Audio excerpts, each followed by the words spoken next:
Alors, dans le monde du cinéma, on a longtemps eu les gentils d'un côté et les méchants de l'autre. C'était simple, non? Mais, que se passerait-il si le plus grand héros d'une histoire était aussi en fait son pire ennemi?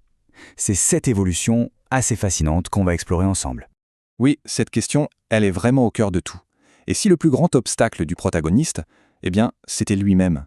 C'est une idée toute simple en apparence, mais qui a littéralement tout changé dans la façon de raconter des histoires.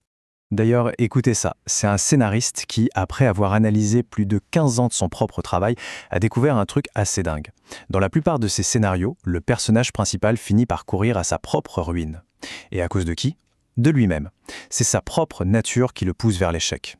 C'est une idée vraiment, vraiment puissante, non? Bon, pour vraiment saisir à quel point c'est un énorme changement, il faut faire un petit bond dans le passé.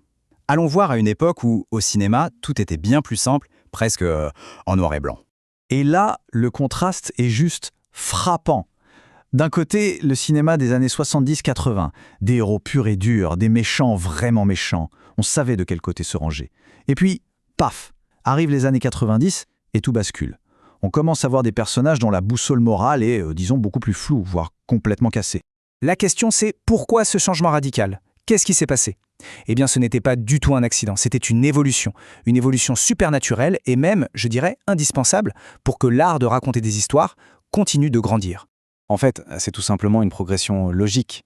Les histoires ont grandi, elles ont mûri en même temps que la société. Le public a commencé à vouloir des personnages plus vrais, des personnages qui nous ressemblent un peu plus, avec leurs doutes, leurs faiblesses, bref, toutes leurs contradictions. Et attention, cette transformation ne s'est pas arrêtée au personnage. Non, ça a provoqué un véritable effet domino, une réaction en chaîne qui a complètement redéfini le cinéma tel qu'on le connaissait. Et cette réaction en chaîne, elle a touché 3 points essentiels. Premièrement, l'expérience du public. Deuxièmement, le métier de scénariste. Et troisièmement, l'histoire elle-même, sa structure profonde. Alors, premier point, le public.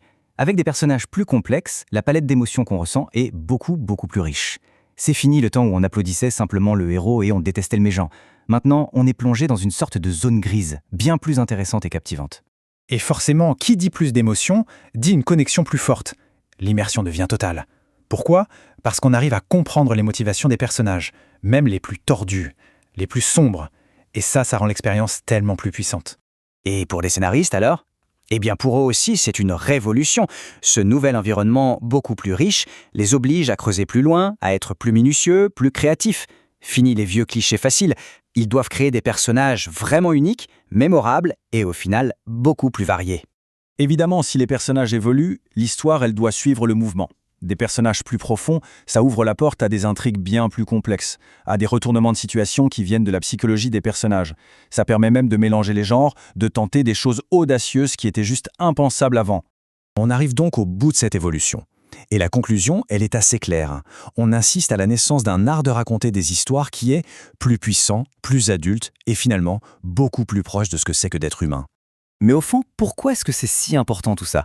Eh bien pour une raison très simple, ça rend les histoires meilleures. Le récit devient plus mature, la distance avec le personnage se réduit, ce qui crée une connexion presque intime. Ça nous pousse à trouver de l'empathie dans des endroits plus complexes et au final l'impact de l'histoire est décuplé. Et on va finir en revenant à la question du début. Une question qui s'adresse à tous les créateurs d'histoires. Qu'est-ce qui mène votre protagoniste à sa perte? Quelle est cette faille, au fond de lui, qui va causer sa chute? Parce que c'est peut-être là, dans la réponse à cette question, que se cache le cœur de la prochaine grande histoire.